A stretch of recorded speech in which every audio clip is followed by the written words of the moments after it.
ನಗರದ ಸರ್ಕಾರಿ ಪದವಿ ಪೂರ್ವ ಕಾಲೇಜಿನಲ್ಲಿ 2011-12ನೇ ಸಾಲಿನ ಶಿಕ್ಷಣ ವಿಭಾಗದ ವಿದ್ಯಾರ್ಥಿಗಳಿಂದ ತಮಗೆ ಉಪನ್ಯಾಸವನ್ನು ನೀಡಿದಂತ ಗುರುಗಳಿಗೆ ಎಲ್ಲ ಹಳೆ ವಿದ್ಯಾರ್ಥಿಗಳು ಮತ್ತು ಉಪನ್ಯಾಸಕರನ್ನ ಸಂಪರ್ಕ ಮಾಡಿಕೊಂಡು ಅದ್ದೂರಿಯಾಗಿ ಗುರುವಂದನಾ ಮತ್ತು ಸ್ನೇಹ ಸಮ್ಮಿಲನ ಕಾರ್ಯಕ್ರಮವನ್ನು ಹಮ್ಮಿಕೊಂಡಿದ್ರು. ಕಾಲೇಜಿನ ಪ್ರಾಂಶುಪಾಲರಾದಂಥ ನಾಗೇಶ್ವರ ರಾವ್ ಅವರಿಂದ ಕಾರ್ಯಕ್ರಮಕ್ಕೆ ಚಾಲನೆಯನ್ನು ಕೂಡ ನೀಡಲಾಗಿದೆ.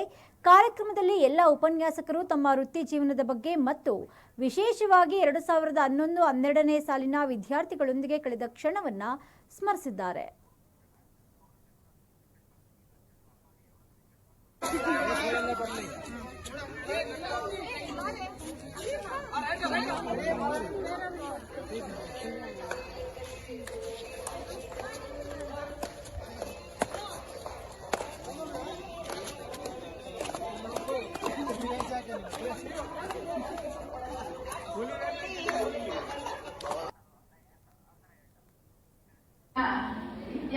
ವಿದ್ಯಾರ್ಥಿನಿಯರು ನನ್ಗೆ ಯಾಕೆ ಅಚ್ಚುಮೆಚ್ಚಿನ ಅಂತ ಹೇಳಿದೆ ಅಂದ್ರೆ ನಿಮಗೆ ಗೊತ್ತಾಗಿರ್ಬೇಕು. ಇವಾಗಲೇ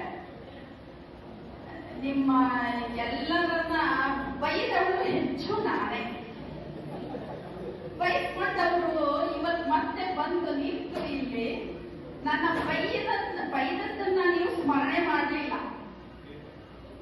ನಾನು ನಿಮ್ಮನ್ನ ಮೇಲ್ ತಂದೆ, ನಿಮ್ಮ ಸಂಸ್ಕಾರ ಹೇಳ್ಕೊಟ್ಟೆ, ಹಾಗೆ ನನ್ನ ಬಗ್ಗೆ ಬಹಳಷ್ಟು ಒಳ್ಳೆ ಮಾತುಗಳನ್ನ ಆಡಿದ್ದು ಕೇಳಿ ನನಗೆ ಬಹಳ ಸಂತೋಷ ಆಗುತ್ತೆ.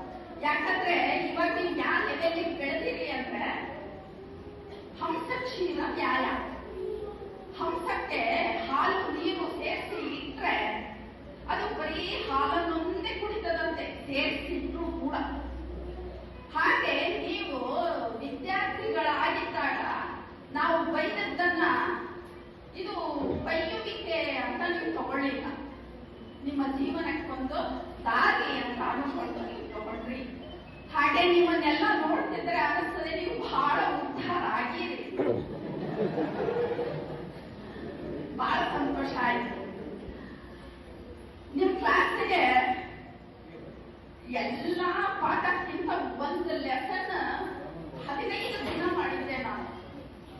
ಯಾವ ಲೆಸನ್ ಹೇಳ್ರಿ?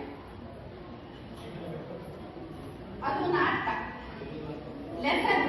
ಜೈ ಭಾರತ ಮಾತೆಯ ತನು ಏನೋ ಒಟ್ಟಿನಲ್ಲಿ ಆ ಪ್ರೋಗ್ರಾಮ್ ವಿಚಿತ್ರ.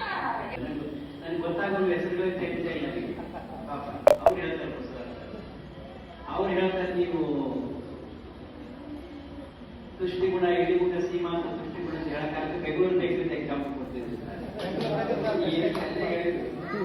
ಮತ್ತೇನ್ ಮಾಡಿ ಎಲ್ಲ ಎಲ್ಲಿ ಲೆವೆಲ್ಗೆ ಅರ್ಥ ಮಾಡಿಸ್ಬೇಕು ಅದರ ಪ್ರಯತ್ನಗಳು ಮಾಡ್ತಾ ಇದ್ದೀವಿ. ಕಾಶ್ಮೀರದ